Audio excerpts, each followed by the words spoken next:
라고 하는 제목으로 하나님의 말씀을 나누도록 하겠습니다. 세계적인 성경 교사이자 아주 유명한 존 파이퍼라고 하는 목사님이 이런 고백을 했습니다. 나는 50년간 성경을 사랑하고 읽고 암송해 왔지만 지금도 최신 컴퓨터 장비 같은 사소한 것에 사로잡혀 정해진 말씀 묵상 시간을 놓칠 때가 있다. 새로운 것이 주는 거짓 즐거움이 하나님의 약속의 말씀을 지키는 데서 오는 훨씬 큰 유익을 일시적으로 압도하는 것이다. 우리를 유혹하여 컴퓨터나 TV나 다른 즐거움으로 이끌어가는 힘과 맞서 싸울 수 있는 방법 가운데 하나는 하나님의 말씀이 우리 삶에 가져다주는 유익을 스스로 자주 상기하는 것이다. 우리는 성경을 읽고 묵상하고 암송하고 연구하는 일이 우리를 유혹하는 그 어떤 것보다 이생과 내세에 더 많은 기쁨을 준다는 증거를 스스로 제시해야 한다. 하나님의 말씀과 경쟁하는 거짓 즐거움들 때문에 이 유명한 목사님도 하나님 묵상하는 것을 놓칠 때가 있다, 이렇게 고백을 해요. 하물며 여러분, 저와 여러분들은 또 어떠하겠습니까? 그렇죠? 얼마든지 하나님의 말씀이 주는 이 참된 유익을 놓칠 수 있는 위험이 우리 가운데 얼마든지 있다라고 하는 거예요. 제가 최근에 우리 화천에 있는 한 장로님을 만나서 교제를 하는데, 이 장로님이 성경을 필사를 하고 계셨어요. 여러분, 성경을 한번 필사하는 일은 성경을 5번, 6번 읽는 것과 여러분 맞먹을 정도예요. 근데 첫 번째 필사를 해가지고 이것을 이제 큰 딸에게 주고, 두 번째 이제 필사를 하고 계셨는데, 이 둘째 딸이 자기 언니가 아버지로부터 성경 필사한 것을 선물을 받으니까 자기도 부러웠던지 이제 아빠한테 이거를 이제 요청을 한 거예요. 성경을 한번 필사한다는 게 쉬운 일이 아니잖아요. 그러면서 이제 아버님에게 돈을 50만 원을 드렸어요. 성경 하나 사면 한 5만 원이면 삽니다. 그런데 10배 이상 되는 재정을 아버님에게 드리면서 그 아버님이 열심히 장로님이 쓰시는 거예요. 자기 딸에게 주려고. 여러분, 그냥 우리 성경은 인쇄된 거지만, 그러나 그 아버님이 그 성경을 쓸 때 그 딸을 위해서 얼마나 많이 여러분 기도를 하겠어요. 또 자기 영혼에는 또 얼마나 많은 참 유익을 여러분 얻겠습니까? 하루에 서너 시간씩 참 성경을 이렇게 쓰시면서 또 묵상을 하고, 그래서 그 영혼이 말할 수 없는 그런 참 기쁨 가운데 거하시는 모습을 보면서 참 저도 너무 참 좋았던 것 같아요.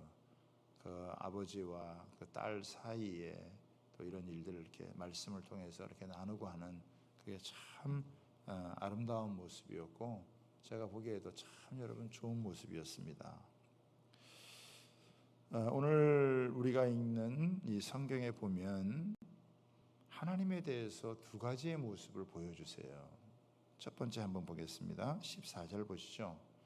14절에 보면 내가 내 하나님 여호와께서 내게 주시는 땅에 이르러 그 땅을 차지하고 거주할 때에, 그러니까 하나님은 가나안 땅을 약속하셨어요.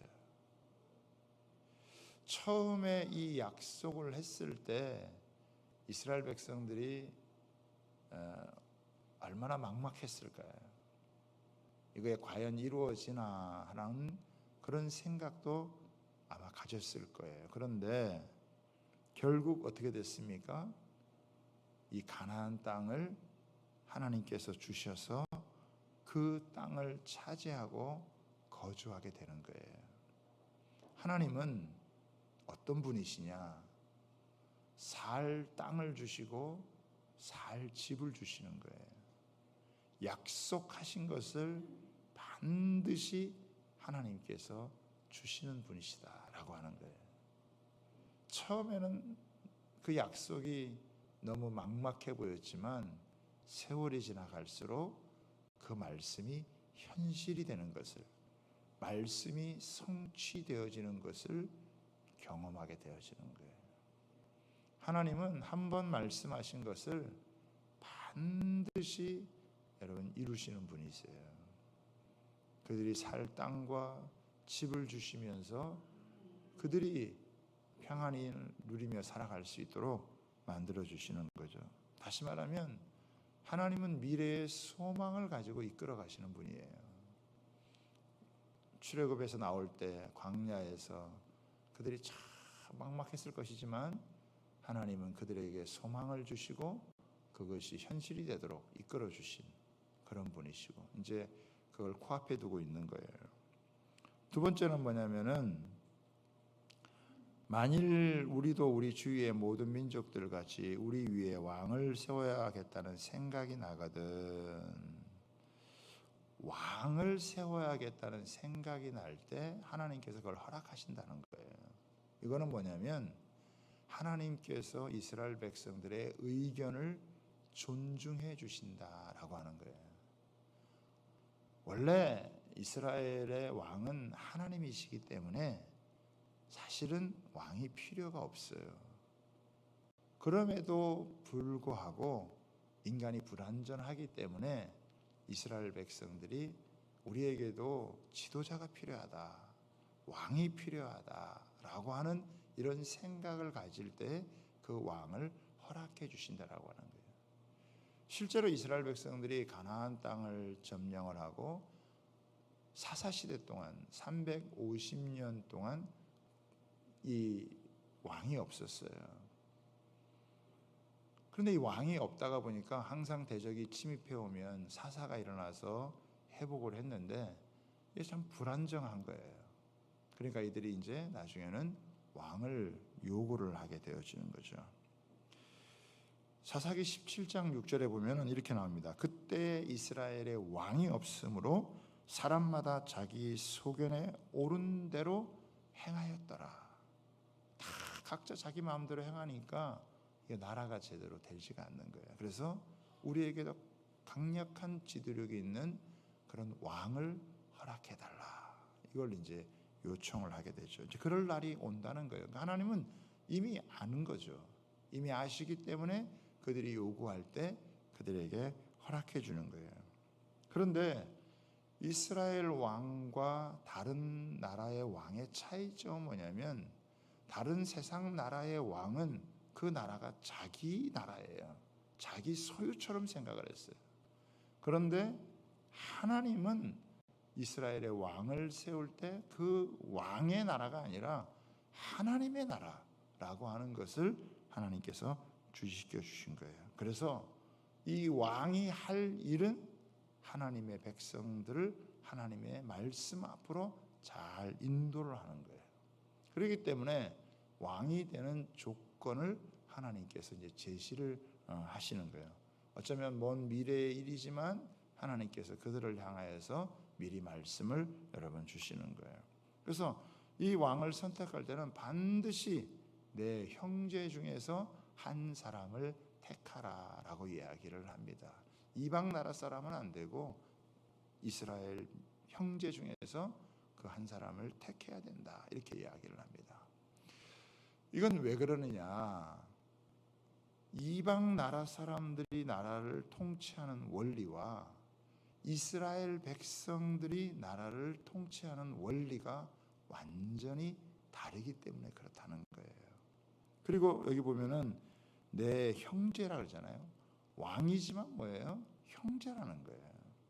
이 왕도 형제 의식을 가지고 형제라는 마음을 가지고 나라를 통치해야 된다. 그러면서 하나님께서 세 가지를 갖지 못하도록 하나님께서 왕에게 명을 주시는 거예요. 첫 번째는 뭐냐면 병마를 많이 두지 말아야 된다. 여러분, 말이라고 하는 것은 군사력이에요. 그 당시에 최고의 강력한 무기는 뭐냐면 말이라고 하는 것이죠. 말을 의지하지 말라는 것은 무력을 의지하지 말라. 사람들이 왕이 되면 힘에 대한 욕구가 굉장히 강해지거든요. 그래서 이 말을 많이 취하려고 하는데, 그 당시에 말은 어디 것이 제일 좋았느냐? 애굽 것이 가장 좋았어요. 그래서 애굽산 말을 최고의 것으로 쳤기 때문에 이거를 말을 취하려면 애굽으로 가야 된다는 거예요.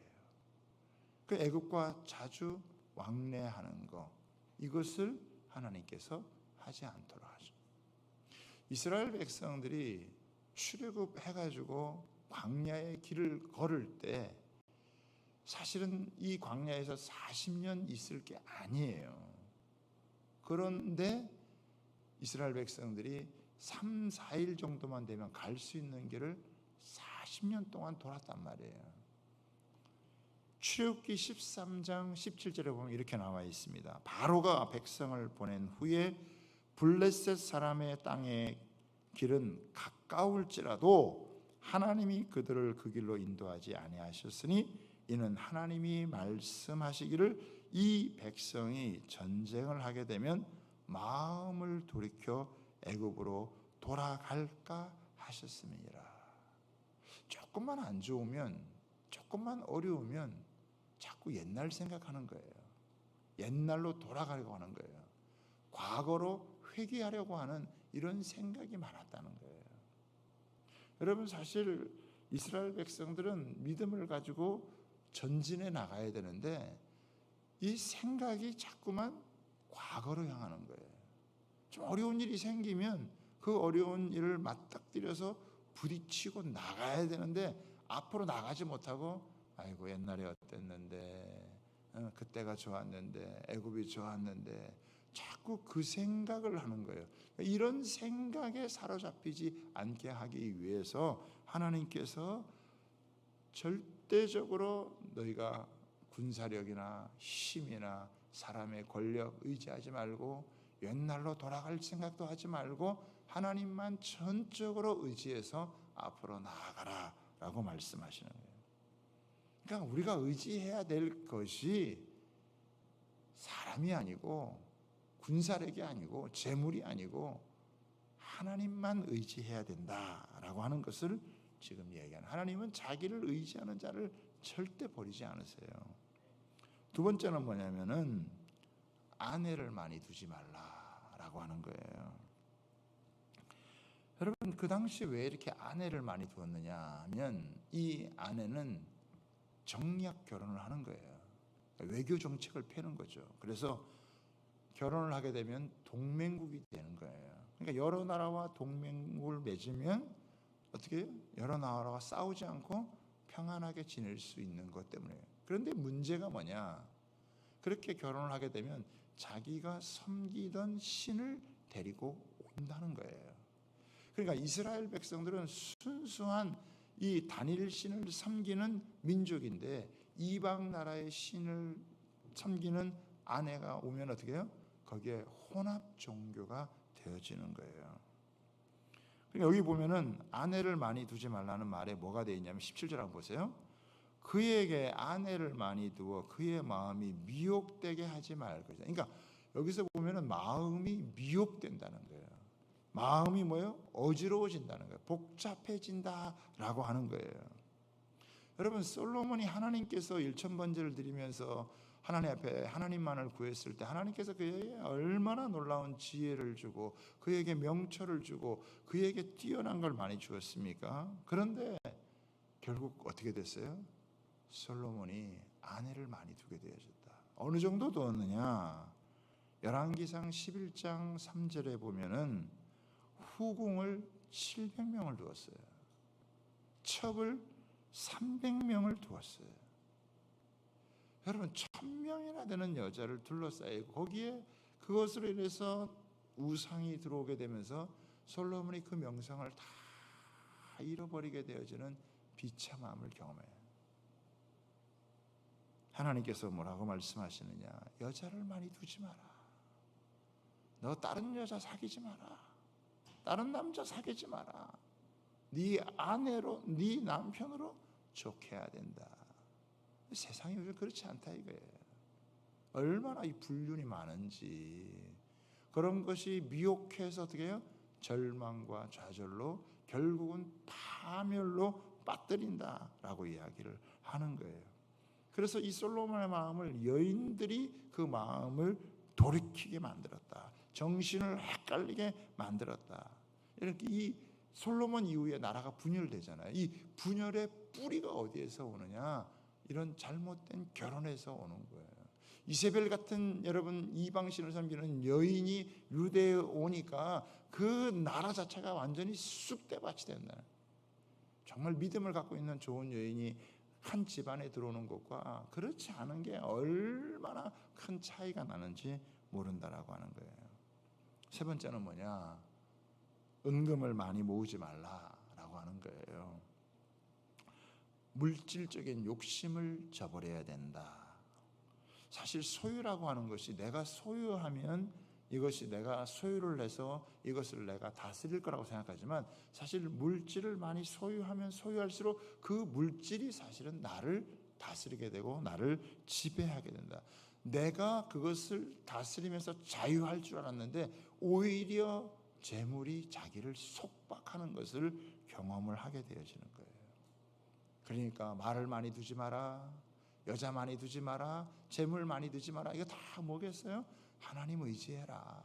하나님 의지할 수 있는 그것 말고 자꾸 다른 것을 의지하는 것, 그거 두지 마라. 거기에 마음을 뺏기지 마라 라고 얘기하는 거예요. 그러면서 이제 왕이 진짜 해야 될 게 뭐냐, 이거를 이제 이야기를 하는 것입니다. 18절 한번 보겠습니다. 그가 왕 위에 오르거든 이 율법서의 등사본을 레위 사람 제사장 앞에서 책에 기록하여. 그러니까 왕한테 지금 뭐 하라는 거예요? 성경을 필사하라라고 이야기를 하는 거예요. 이 당시 율법서는 뭐냐면 아마 모세오경을 얘기할 거예요. 이 모세오경을 어떻게 해요? 왕이 되는 사람에게 제사장 앞에서 그걸 필사를 하라는 거예요. 그 당시는 성경이 많지 않기 때문에 두루마리 성경이기 때문에 성경을 갖는 게 어려워요. 그렇지만 왕이 된 사람은 그 성경을 어떻게 해요? 제사장 앞에서 필사를 하는 거예요. 이 히브리어는 이 필사하는 게 이게 만만치가 않아요. 그리고 한자라도 틀리면 어떻게 해요? 요즘처럼 이렇게 뭐 지우는 게 있는 게 아니에요. 그 전체를 다 폐기시켜야 돼요. 하나님이라고 하는 단어가 나오면은 목욕제계를 하고 그 단어를 쓸 정도로 그렇게 했다는 거예요. 그러니까 왕이 되면은 얼마나 자기 업무가 많겠어요. 자기가 해야 될 일이 얼마나 많겠습니까? 그런데 그가 해야 될 가장 중요한 게 뭐예요? 하나님의 말씀을 그 쓰는 거예요. 필사를 하는 거예요. 그 모세오경을 쓰면서 그러면서 하나님의 뜻이 무엇인지 그걸 보는 거예요. 19절 보겠습니다. 평생에 자기 옆에 두고 읽어. 그렇죠? 뭐 1년에 1독 하는 그런 것으로 끝나는 게 아니라 평생에 자기 옆에도 나 이 정도 어느 정도 읽었으니까 됐다 이게 아니고 평생에 자기 옆에 두고 읽어 그의 하나님 여호와 경외하기를 배우며 이 율법의 모든 말과 이 규례를 지켜 행할 것이니라. 왕이 돼서 해야 될 일이 가장 중요한 게 뭐냐? 성경을 필사를 하면서 하나님 경외하기를 배우고 그리고 이 율법의 모든 말과 규례를 지켜 행하는 거예요. 그게 왕으로서 해야 될 가장 중요한 일이다. 그렇게 해라라고 이야기를 하는 거예요. 그러면 이렇게 했을 때 오는 축복이 뭐냐? 자, 보십시오. 20절을 보겠습니다. 그리하면, 그렇죠? 그리하면 너가 이렇게 말씀을 가까이 대하고 말씀을 평생에 두고 지키고 그 말씀을 따라 살고자 하면 그에게 주는 축복이 있는데 그게 뭐냐면 그리하면 그의 마음이 그의 형제 위에 교만하지 아니하고. 여러분 이게 굉장히 중요한 거예요. 권력을 가진 사람은 반드시 교만하게 되어져 있어요. 그래서 절대 권력은 절대 부패한다는 말이 그냥 나온 말이 아니에요. 사람은 뭐 하나 조금 괜찮아지면요, 자기 마음 다스리는 게 그렇게 어려워요. 왕이 되면 제일 먼저 찾아오는 게 뭐냐면 자기 마음에 찾아오는 교만이에요. 여러분, 평범하게 지내는 사람한테도 누구한테 완장 하나 채워주면 그때부터 달라져요. 대통령 선거 전과 대통령이 되고 나면 다르잖아요. 국회의원도 마찬가지잖아요. 그게 속성이란 말이죠. 그러니까 이 교만을 어떻게 다스리냐 이거예요. 내가 교만해지지 말아야지 한다고 해서 교만해지지 않는 게 아니라 이거예요. 자기 마음을 다스릴 수 있는 길이 없어요. 방법이 없어요. 그거 어떻게 다스리냐? 딱 하나, 하나님 말씀을 가까이 두고 읽으면서 하나님 경외하기를 배울 때 그게 가능하다는 거예요.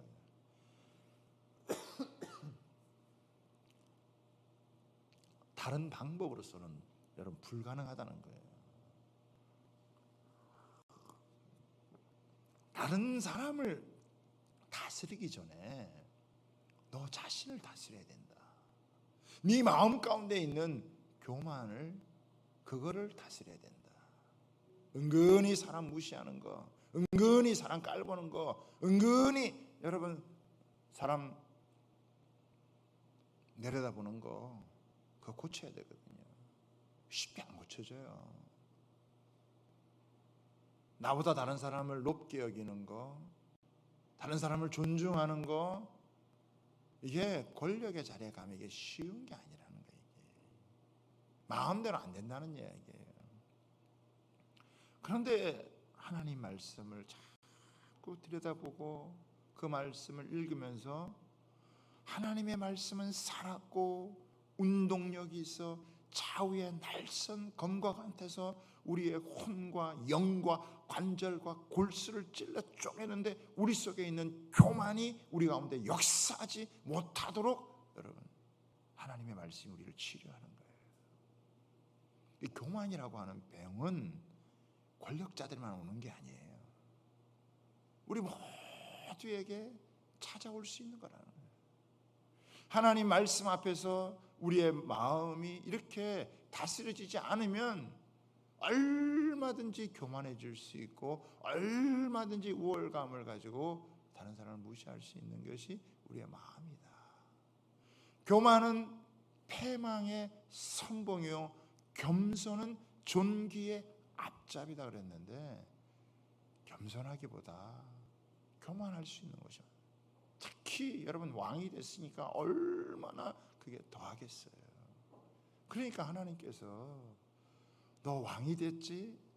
너 어떤 자리에 올라갔지? 너가 다른 사람을 다스리기 전에 네 마음 다스려야 돼. 네 생각을 다스려야 돼. 라고 하는 것을 하나님께서 알려주는 거예요. 누구보다도 여러분 귀한 섬김의 자리에 가지만 그 섬김의 자리에서 얼마든지 잘못될 수 있다라고 하는 것을 우리는요 누누이 우리는 보고 있어요.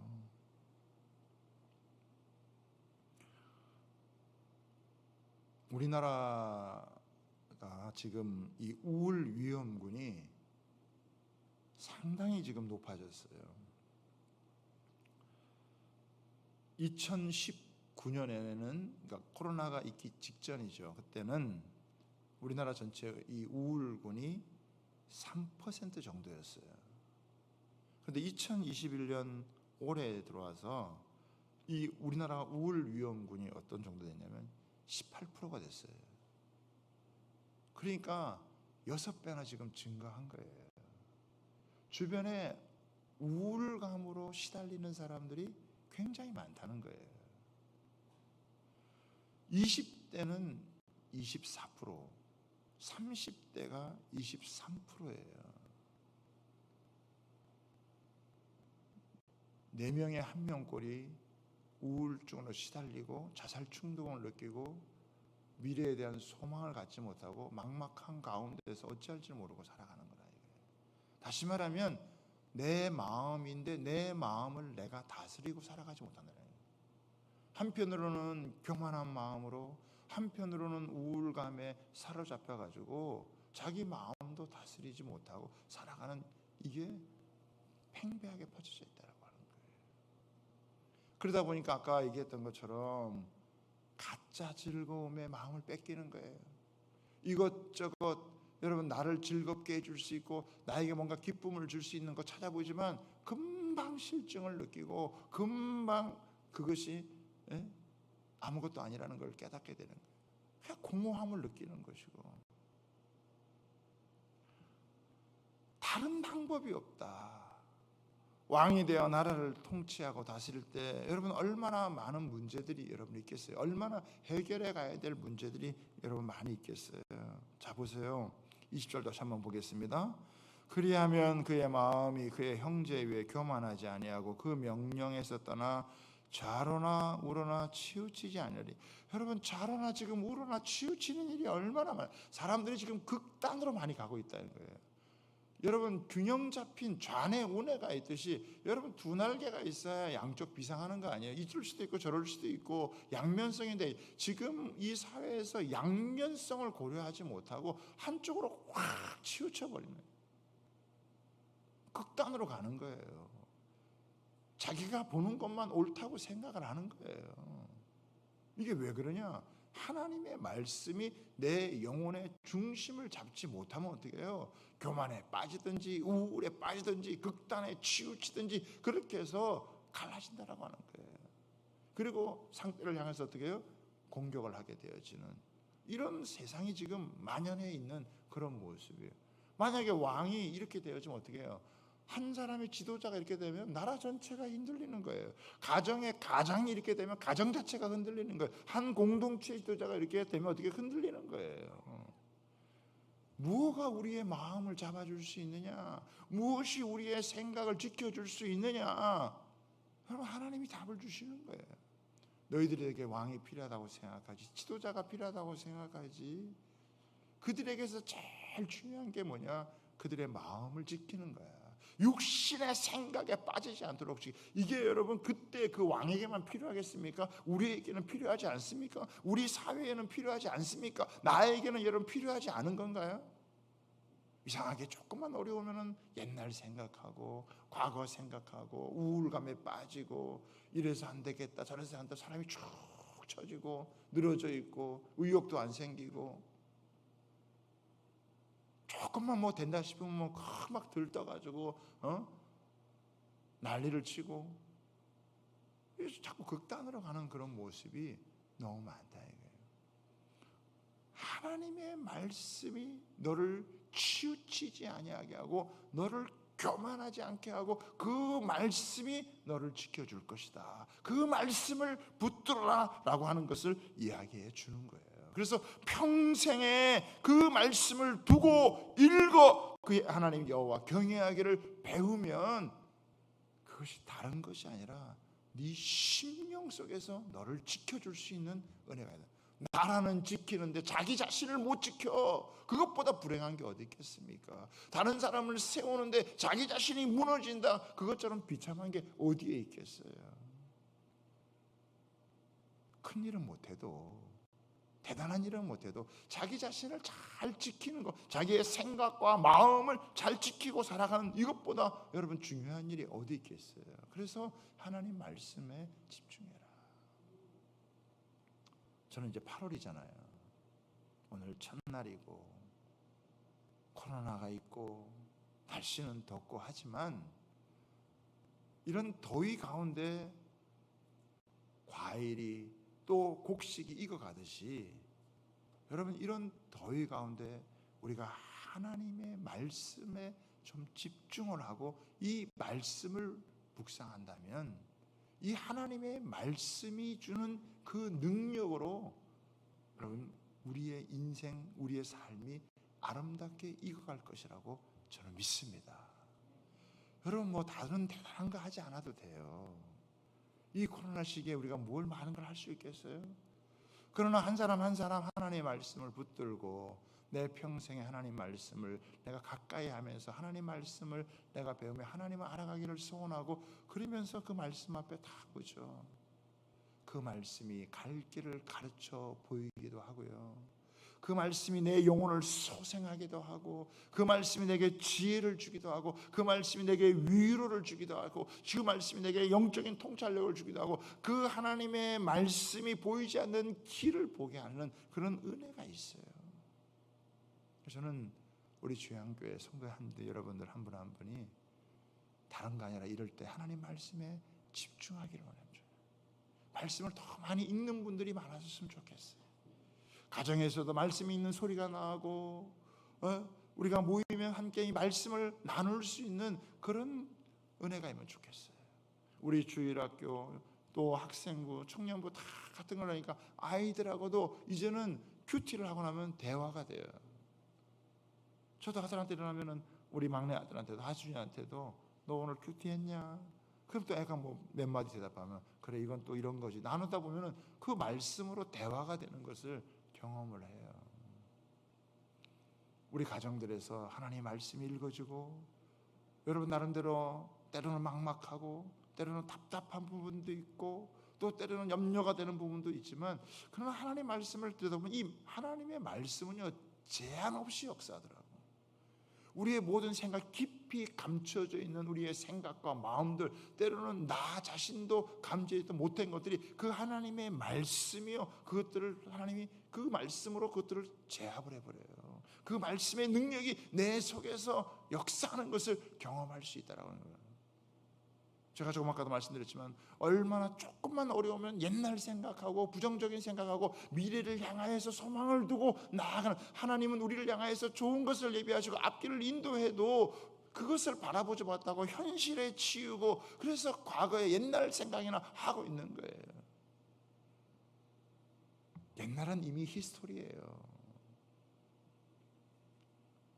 하나님 우리에게 좋은 것을 예비하시고 우리를 앞길을 인도하시는 놀라운 계획을 갖고 우리를 이끌어 가시는 줄 여러분 믿으시기를 바랍니다. 그게 하나님의 말씀 속에 있다라고 하는 거예요. 그래서 야 정말 하나님의 말씀이 꿀송이보다 달구나라고 하는 것을 우리가 신앙생활하면서 인생 중에서 한 번 정도는 체험해 봐야 되지 않겠어요?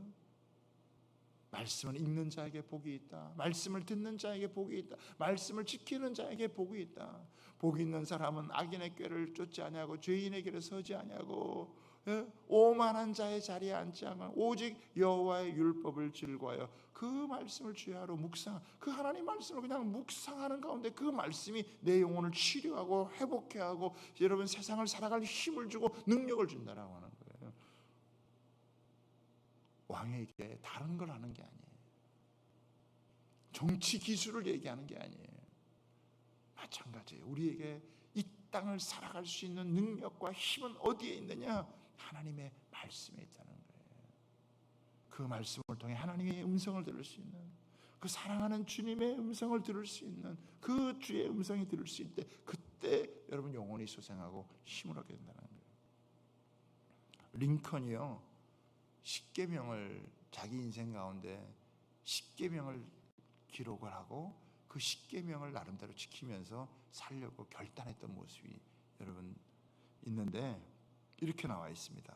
링컨의 십계명 한번 들어보세요. 첫 번째, 나는 주의를 거룩하게 지키며 예배 생활에 힘쓸 것이다. 두 번째, 나는 날마다 하나님의 말씀인 성경을 묵상하고 그 말씀을 실천할 것이다.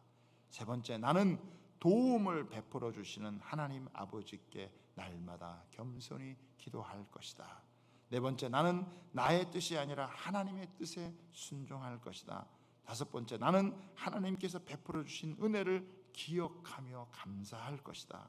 여섯 번째, 나는 연약하지만 하나님의 도우심을 의지할 것이다. 일곱 번째, 나는 하나님만을 높여드리고 그분께만 영광을 올릴 것이다. 여덟 번째, 나는 하나님 안에서 우리 모두를 자유하며 평등하다고 믿는다. 아홉 번째, 나는 형제를 사랑하고 이웃을 사랑하라는 주님의 명령을 실천할 것이다. 열 번째, 나는 이 땅 위에 하나님의 진리와 공의가 실현되도록 기도할 것이다. 여러분, 한 나라의 대통령이 되면 얼마나 많은 일들이 많고 신경 써야 될 일이 많겠어요. 그럼에도 불구하고 자기가 이 10가지 계명을 자기가 스스로 정하고 지키면서 나는 하나님의 말씀을 묵상하고 그 말씀을 그럴 때 온갖 것에서부터 자기의 마음을 지키면서 훌륭하게 그 일들을 감당해내는, 여러분 대통령이 되는 것은 상대적으로 대통령의 직무를 수행하는 것보다는 쉬울 수 있어요. 대통령의 직무를 끝까지 제대로 감당해 나간다는 게 쉽지 않잖아요. 우리도 어떤 한 직분을 맡을 수 있어요. 그러나 그것을 끝까지 제대로 해나간다는 건요, 그렇게 쉬운 일이 아니에요. 그런데 하나님 말씀 앞에 그가 말씀을 두고 읽을 때 참 신기하게도 신비하게도 제한 없는 하나님의 말씀이 내 속에서 역사해서 교만의 뿌리를 뽑아내게 하시고 우리 속에 있는 열등감이나 불안이나 좌절 같은 거, 그런 것들을 하나님께서 치료하고 회복해 하는 그런 놀라운 은혜가 있다라고 하는 거예요. 여러분, 이게 링컨 대통령만의 기도가 있냐요. 이게 우리의 기도가 돼야 되고 하나님께서 우리에게도 원하시는 것인 줄 여러분 믿으시기를 바랍니다. 제가 여러분하고 마지막으로 나누고 싶은 말씀은요, 시편 여러분 103편 한번 펴보세요. 시편 103편의 말씀을 한번 펴보시기 바랍니다. 시편 103편 1절에서부터 5절까지 이 말씀이요, 매일매일 여러분이 선포하면 좋아요. 여러분이 매일매일 아침마다 이 성경을 펴놓고 적어놓고 벽에다가 아예다가 뭐 냉장고에 붙여놓든지 아니면 뭐 책상에 붙여놓든지 현관에 나가기 전에 한번 붙여놓든지 붙여놓고 한번 외쳐도 좋을 말씀이에요. 같이 한번 우리 읽으면서 한번 선포하겠습니다. 내 영혼아 여호와를 송축하라. 내 속에 있는 것들아 다 그의 거룩한 이름을 송축하라. 내 영혼아 여호와를 송축하며 그의 모든 은택을 잊지 말지어다. 그가 내 모든 죄악을 사하시며 내 모든 병을 고치시며 내 생명을 파멸해서 승량하시고 인자와 긍휼로 관을 씌우시며 좋은 것으로 내 소원을 만족하게 하사 내 청춘을 독수리같이 새롭게 하시는도다. 할렐루야. 내 모든 죄는 사하고 내 모든 병은 고치고 내 생명을 파멸해서 속량하시고 인자와 긍휼로 간을 씌우시며 좋은 것으로 내 소원으로 만족하게 하사 내 청춘을 독수리같이 새롭게 하시는 하나님의 약속이에요. 이런 말씀을요, 아침마다 붙들고 아침마다 여러분 선포하고 나아가 보세요. 우리 영혼에 힘을 얻는 말씀이 되고 능력이 얻는 말씀이 되어지고, 그렇게 말씀 앞에 잔잔히 우리가 가다 보면요, 그런 말씀이 우리를 움직여가는 그런 능력을 경험하게 되어질 줄 믿습니다. 여러분, 하나님의 말씀이 능력이에요. 8월 우리가 1일입니다. 8월 한 달 어떻게 이 무더운 여름을 날까 생각할 수도 있지만, 여러분 큐티하시고 성경을 읽으시고 그리고 묵상하면서 이 더위의 시간을 보내보세요. 아마 여러분의 영혼을 시원케 하는 말씀이 여러분을 사로잡을 것이고, 무더위를 이기고 두려움과 불안과 염려와 걱정과 초조함을 이기고 소망을 주는 하나님의 말씀이 우리를 사로잡을 거예요. 죄는 사하고 병은 고치고 좋은 것으로 만족하게 하시고 우리 청춘으로 독수리가 새롭게 하시는 주의 은혜를 말씀 가운데 맛보는, 그래서 이 어려운 때를 여러분 믿음으로 질주할 수 있는, 하나님께서 주시는 소망을 붙들고 아름답게 이루어갈 수 있는 그런 저와 여러분 다 되시기를 주님의 이름